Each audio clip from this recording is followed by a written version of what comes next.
Antes de comenzar, es importante decir que todo lo que se menciona en este programa son opiniones e interpretaciones de los locutores relacionadas con sus propias investigaciones. Se le recomienda a la audiencia crear su propio criterio y tomar este episodio como una fuente de entretenimiento.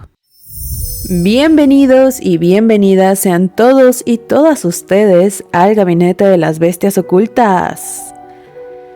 Bien, a ver, el día de hoy ya basta de hablar de vampiros románticos, vampiros sensuales, historia de vampiros, ya, stop. De eso ya tuvimos en los anteriores episodios. El día de hoy vamos a hablar de el vampiro por excelencia, del Drácula real, de Bram Stoker. Este que no busca amor, sino una constante repetición, que realmente no seduce, sino que invade, y que en lugar de simbolizar, insiste. Soy Jacqueline Romero, psicóloga en formación, ya merito nos titulamos, y como ya dije, vamos a hablar del Drácula real. Y bueno, saben a lo que me refiero cuando digo real. Para empezar, pues vamos a separar al Drácula de las películas, para después hacer este bello análisis. Dicho todo esto, pues vamos a empezar con lo que es el origen y la motivación de Drácula. Porque originalmente en el libro, Drácula no tiene una historia romántica de origen. Eso sí nos lo vendió únicamente Hollywood, porque este güey realmente no ama a Mina desde siempre, no cruzó océanos de tiempo para encontrarla, no hay una reencarnación y mucho menos tragedia amorosa. Es una fuerza depredadora, calculadora, casi impresionante. Totalmente contrario a lo que tenemos en la película de Coppola, que aquí tenemos a Drácula, Vlad el Empalador, que aquí ya está a cuestión histórica del señor Vlad, que es traicionado por Dios tras el suicidio de Elisabetta. En este caso, Mina es la reencarnación de este amor eterno de Vlad y por eso cruzó los océanos de tiempo para encontrarla y hay toda una tragedia romántica. Aquí sí. En el caso de la nueva película francesa, franceses, obvio, bueno, aquí tienen enfoques recientes totalmente europeos, porque se profundiza en un Drácula más trágico, un poco existencial y que es víctima del tiempo.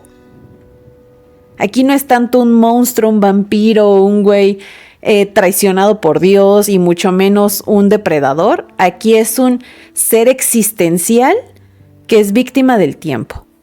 Y por último, y no menos importante, también vamos a meter aquí al Drácula de Lugosi, porque me parece que es una de las imágenes más conocidas que tenemos referente a Drácula. Cuando alguien nos habla de Drácula en cuestión del cine, imaginamos a Gary Oldman, que es la versión de Coppola, más contemporáneo para acá, este nuevo Drácula del que hablamos, el francés. Obviamente siempre nos va a venir a la cabeza Bela Lugosi, que es la versión clásica, y también, ¿por qué no?, la de Christopher Lee. En el caso de Bela Lugosi, aquí pues es totalmente trama hollywoodense, no hay origen emocional, es totalmente un aristócrata sin pasado explícito, es correcta y totalmente elegante y amenazante. Esa es la posición o la visión del Drácula de Bela Lugosi. En cuanto a la relación con Mina, en el libro, como ya dijimos, Mina no es su amor, es más bien su objetivo, es su punto de caza. Drácula la usa como una extensión de su dominio en este caso. Con Coppola, Mina elige a Drácula. Ella lo escoge, hay un deseo, hay culpa y también un conflicto moral porque pues la señorita está comprometida.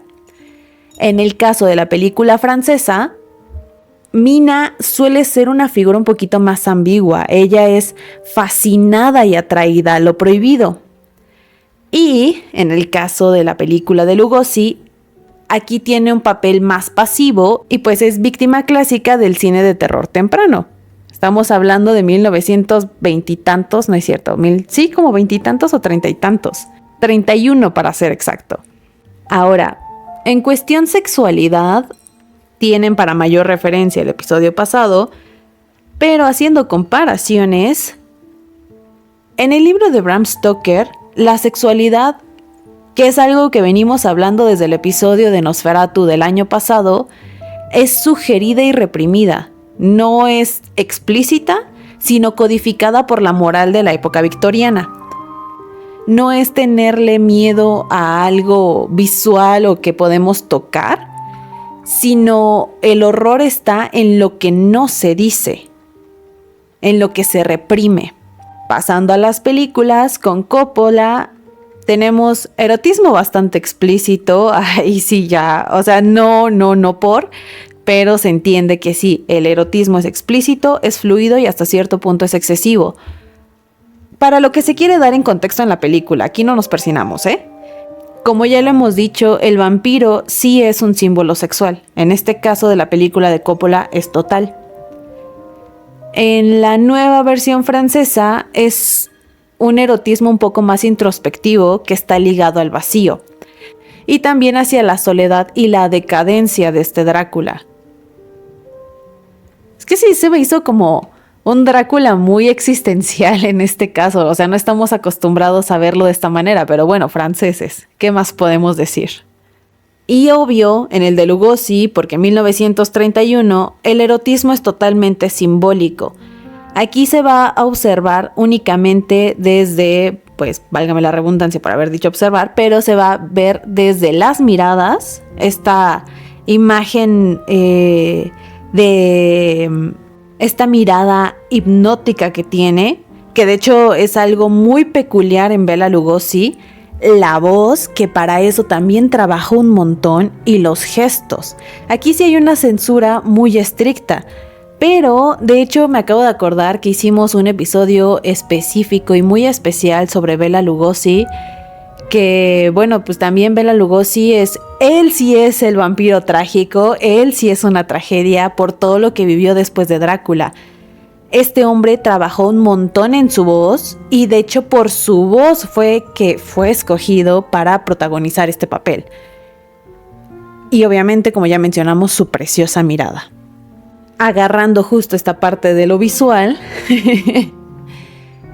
comparando la imagen de lo que es el Drácula de Stoker, Stoker describía a Drácula como un güey muy repulsivo, que es algo que observamos en el Nosferatu de la película de Eggers. Es repulsivo, viejo, peludo, extraño y muy animalístico, muy animalizado. Obviamente porque Gary Oldman, en la película de Coppola, aquí es muy cambiante. Es un monstruo, pero es bestia, pero es un joven seductor.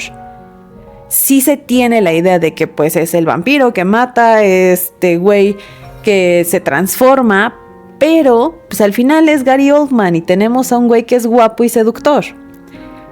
No se despega en absoluto de la versión francesa, que también, aunque sea un vampiro decadente y melancólico, casi rozando lo filosófico, el güey es precioso. O sea, no vamos a negar que el actor que interpreta a este Drácula es muy atractivo también.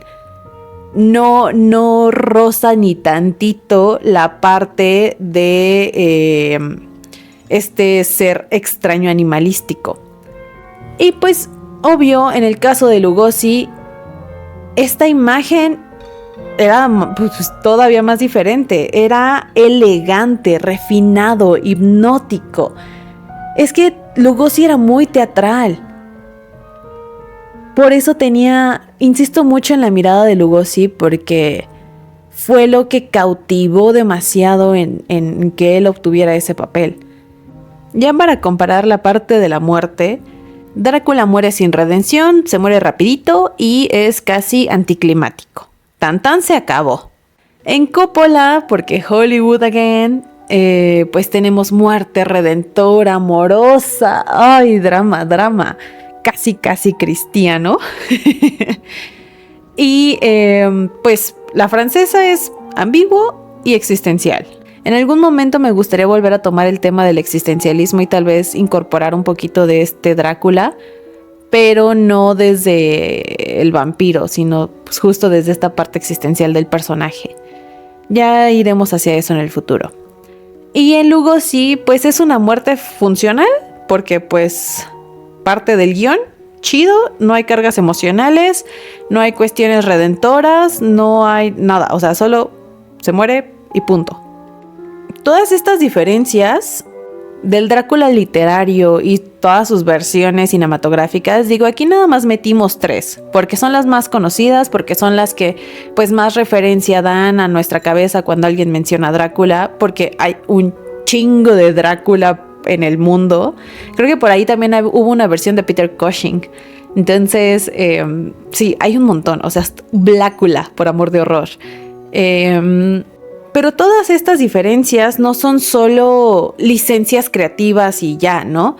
Sino que también es el reflejo directo de cambios históricos, culturales, morales y psicológicos en la forma en que cada época entiende este mal, los deseos y el amor. De hecho, creo que también se los hicimos ver en el episodio donde hablamos en general de los vampiros, donde también hablé el otro episodio sobre los aliens, y en el episodio de Frankenstein me parece también con esta cuestión de las adaptaciones. Cada película que hacen respecto a algo que ya existía en el pasado, como son todas estas adaptaciones literarias, son versiones de cómo entendemos ahora las cosas. Y si en el futuro vuelven a sacar otra película de Drácula, de Frankenstein, de aliens o cosas como así, es el reflejo de lo que somos en esta época, de lo que buscamos, los ideales, expectativas, cultura, etcétera, etcétera. En la novela original, pues es una novela que nace en el corazón de una Inglaterra victoriana, una sociedad que está obsesionada con un control, con la moral sexual y el orden social. Y en este caso el vampiro representó el miedo a lo extranjero, vampiros gentrificadores y también el miedo a la degeneración, a la sexualidad femenina liberada y también a la pérdida de control por el cuerpo. Es por esta razón que Drácula pues es como algo muy punk, porque este güey no va desde el amor, este güey parte desde la posesión, la invasión e incluso hasta la corrupción. Humanizarlo como lo hicieron románticamente en estas películas, en el caso de la época, pues hubiera sido bastante peligroso, porque el monstruo debía permanecer siendo monstruo. Ya cuando Universal Pictures dice, ¿saben qué? Vamos a hacer películas de monstruos, adapta al vampiro a las restricciones del código Hays, que esto fue un estricto conjunto de normas de autocensura que aplicaba a casi todas las películas de Hollywood para, pues, regular la moralidad de la época. Se prohibían besos apasionados, obviamente desnudos, y si había crimen, pues no podía haber crimen sin castigo. Obviamente también porque en 1931 se prohibieron las relaciones interraciales y la homosexualidad, que de hecho también en un episodio donde hablamos sobre Star Trek mencionamos que el primer beso interracial aparecido en televisión fue entre el Capitán Kirk y Uhura. Eso fue lo primero que vimos como un beso interracial y medio mundo se deschavetó, y estamos hablando de 1964. Pero bueno, retomando, pues cuando Hollywood dice vamos a hacer este pedo, adapta el vampiro a este código Hays y al lenguaje un poco más teatral. Es por eso que aquí entra Lugosi. La sexualidad, como ya dijimos, no puede mostrarse, así que se sustituye por una elegancia y una voz.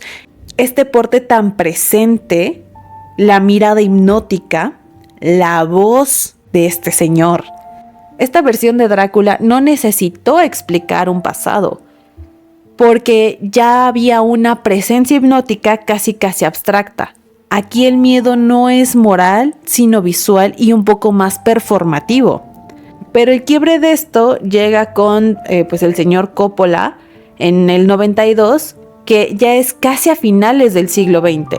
Y el público pues ya no le tiene miedo al deseo, ni a lo que busca, ni a la sexualidad, ni... Bueno, sí un poquito, porque seamos bien honestos todavía, incluso a estas fechas hay gente que todavía se persina mucho con ciertas cosas. Pero en este casi cambio de siglo surge entonces el Drácula romántico. Este güey que es herido, enamorado y condenado por amar demasiado. La invención del origen con Elisabetta y de que su reencarnación sea Mina responde a una necesidad moderna, que es que el monstruo debe de tener una herida emocional para ser comprensible, para poder empatizar con él. Entonces, aquí el vampiro deja de ser una amenaza y se convierte en el espejo del espectador. Alguien que, pues, ama, que sufre y que incluso llega a desafiar a Dios por el deseo. Ya en el siglo más para acá, ya en el presente siglo, esta versión nueva de los franceses lleva todavía un paso más adelante a esta humanización del vampiro, porque es influenciado por el existencialismo y el psicoanálisis. Por eso quiero hacer algo después de este vampiro en específico, de este Drácula en específico, porque aquí ya no tenemos un vampiro que tenga deseo o que sea erótico. Al contrario, o sea, está tan humanizado que es un símbolo de vacío, de eternidad y de hastio. Vive demasiado, ama demasiado tarde y no pertenece a ningún tiempo. Aquí Drácula ya no asusta, ya no erotiza, ya no romantiza incluso. Entristece y hace que, con todas las cuestiones de época actual como mencionamos, el espectador empatice aún más con esto. Drácula cambia porque nosotros cambiamos y como ya dije, cada versión nueva que saquen de este personaje se va a adaptar a las necesidades emocionales, culturales y hasta incluso socioeconómicas que haya. Pasó de ser el monstruo que debía ser destruido, al aristócrata inquietante, al amante trágico y finalmente a ser este güey tan melancólico que carga con la condena de existir. ¿Qué nos deparará en el futuro? Cada versión revela menos del Drácula real y más sobre los miedos y los deseos de las épocas que los reescriben. Pero bueno, ya veremos qué necesidad tendremos en el futuro que genere este nuevo Drácula. Pasamos a lo que nos atañe, que es el precioso psicoanálisis. Pero vamos a analizar únicamente al Drácula de Bram Stoker. Este que no está construido para ser comprendido ni reprimido. Porque lo vamos a meter, obvio, desde una lectura freudiana. Drácula encarna aquello que no pudo ser integrado al aparato psíquico sin desorganizarlo. No es un sujeto con conflicto, es una irrupción pulsional. Eso es Drácula. Y lo vamos a abordar desde dos de mis teorías favoritas de Freud, que es Más allá del principio del placer y Lo siniestro. Porque Drácula puede leerse como una figura donde confluyen dos núcleos fundamentales del inconsciente. Y disculpen ustedes mi alemán, pero es que nada más quise mamonear porque me aparecieron los conceptos y, o sea, los nombres reales de esto, que es Todostrieb, que es la pulsión de muerte, y Unheimlich, que es el retorno de lo reprimido bajo forma de lo ominoso. Esa palabrita es todo eso. Vámonos con las pulsiones. A ver, una de las diferencias más radicales entre el Drácula literario y las versiones cinematográficas posteriores es que no ama, ya lo dijimos. Y esto es bastante crucial si lo abordamos desde Freud.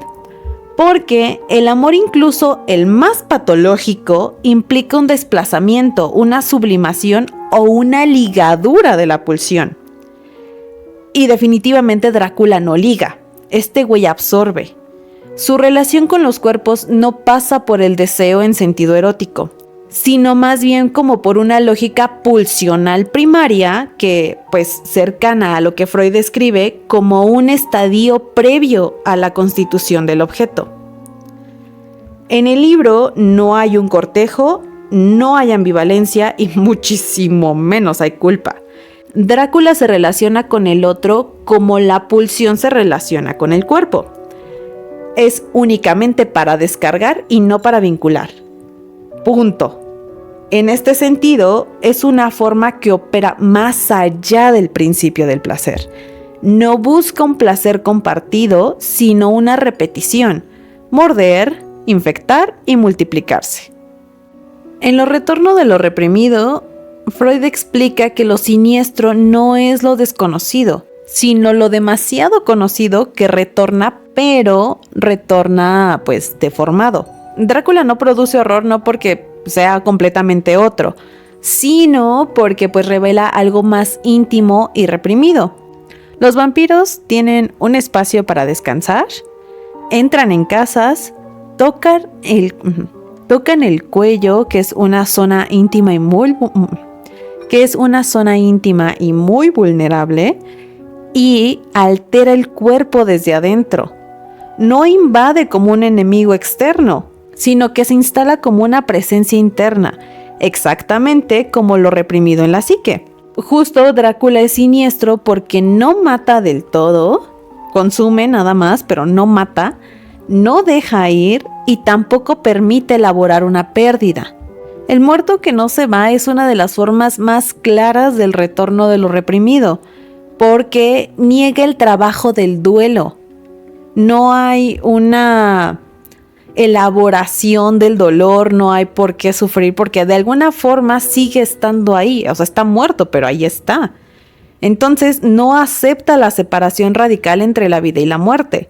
En este sentido, pues Drácula no es solo monstruoso, sino que también es antipsíquico, porque impide el proceso básico de la simbolización de la pérdida. O sea, sí se murió, pero ahí está, o sea, no está vivo, pero tampoco está muerto, solo, o sea, sí, existe.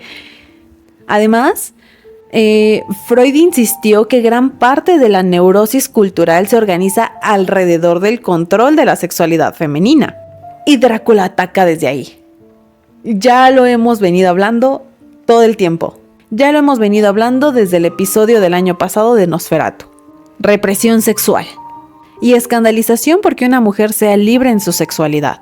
Y eso lo podemos observar en Lucy, porque Lucy antes de morir se vuelve múltiple en su deseo, activa sexualmente y es insaciable. Y con todo esto, Lucy va a encarnar el fantasma masculino de la mujer sin represión.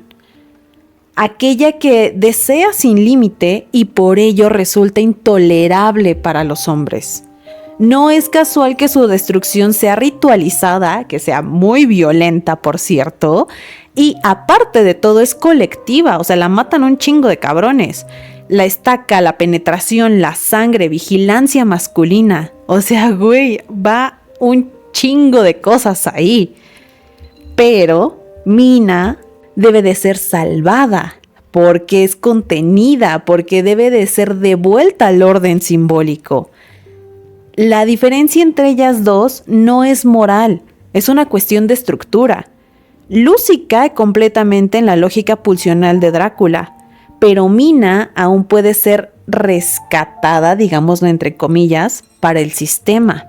En este caso, Drácula no solo amenaza los cuerpos individuales, sino el orden psíquico patriarcal, porque este sostiene la represión sexual como garantía de una estabilidad. Si llevamos la lectura aún más lejos, Drácula puede pensarse como, pues incluso como una versión del padre primordial. Este padre que domina, que posee, que no se somete a la ley y que no muere. Los hombres que lo persiguen no solamente quieren destruirlo, queridos, quieren restaurar la ley, la prohibición, la muerte como un límite. Y el vampiro les resulta intolerable porque no acepta la castración simbólica. Vive fuera del tiempo, vive fuera de la ley, fuera del intercambio. Entonces, matar a Drácula simbólicamente es reestructurar el orden neurótico normal. Pinches neuróticos. Bueno, todos somos neuróticos. Que bueno, este orden neurótico es tener mejor una sociedad reprimida que una dominada por una pulsión sin freno. Y bueno, para ir cerrando esto, Drácula no puede ser reprimido. Bueno, en la versión de Stoker, la versión real. Porque hay un punto donde el inconsciente no se interpreta, se va a contener. Entonces, pues el Drácula de Stoker pertenece aquí. No tiene redención porque pues no se reprime, no se simboliza y tampoco sublima. Y sin represión, pues no hay conflicto y tampoco hay sujeto. Entonces, pues Drácula más bien aquí va a ser lo que nos queda cuando el aparato psíquico falla. Hay pura pulsión, repetición y eternidad sin sentido. Por eso su muerte es rápida. No hay un duelo por él porque no puede haberlo, no se puede elaborar porque pues no se murió. O sea, sí, pero no. Entonces, bueno, en este caso sí ya está muerto. Aquí es donde Freud llegaría al límite del análisis. Porque pues también el mismo señor decía que no todo es analizable y es donde entra este concepto. Pero bueno, básicamente todo este merequetengue es para decirles, a grandes rasgos, que Drácula no es villano, no es un ser existencial triste que es romantizado, amante trágico, existencial, vacío, lo que quieran. Es más bien un recordatorio de todo aquello que toda pinche cultura necesita reprimir para existir. No desea, no ama, no sufre, sino que insiste. Y esta insistencia es precisamente lo que lo vuelve insoportable. Con esto llegamos al final de los vampiros. No más vampiros por un largo rato. Incluso si llego a hablar del Drácula francés, lo hablaré en un largo rato porque hasta yo me atosigué. Drácula ha muerto, rápido, sin gloria y sin redención. Como mueren todas las pinches cosas que no pueden ser comprendidas, solo contenidas. Esta vez no hay recomendaciones porque creo que ya les recomendé todo lo habido y por haber que a mí me gusta de vampiros. Obviamente no les voy a recomendar algo que no me gusta o que no conozca. Si ustedes tienen recomendaciones que consideren que faltaron en los episodios anteriores, a mí me gustaría muchísimo que ustedes me recomendaran cosas a mí, que me dijeran, güey, esto encaja perfecto con lo que estás diciendo, o esto se sale pero te podría interesar. Mándenmelo todo, ya sea por aquí en los comentarios en Spotify o YouTube, plataforma por donde me estén escuchando. Que por cierto, aprovechando que ya dije eso, recuerden seguirnos en cualquiera de estas dos plataformas, si pueden en las dos, dejar sus estrellitas como en Uber en Spotify y aparte del seguimiento en YouTube, activar la campanita para que cada jueves se les recuerde que hay un bello nuevo episodio. También me pueden mandar estas recomendaciones y sus chismes en nuestras poderosas redes sociales. Nos encontramos en Instagram y TikTok como @bestiasocultas, _.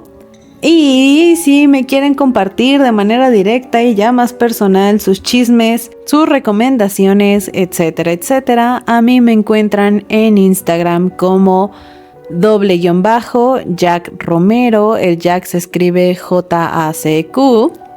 Y bueno, hemos terminado con los vampiros. Les agradezco mucho que pues hayan estado por acá chismeando este tema. A partir del próximo jueves regresamos a la programación habitual de analizar personajes de películas, series, cómics, etcétera, etcétera. Nos escuchamos en el próximo episodio y recuerden que tal vez debamos estar asustados por el futuro Drácula que lleguen a adaptar en las películas según las necesidades de época, y les recuerdo qué tipo de época estamos viviendo.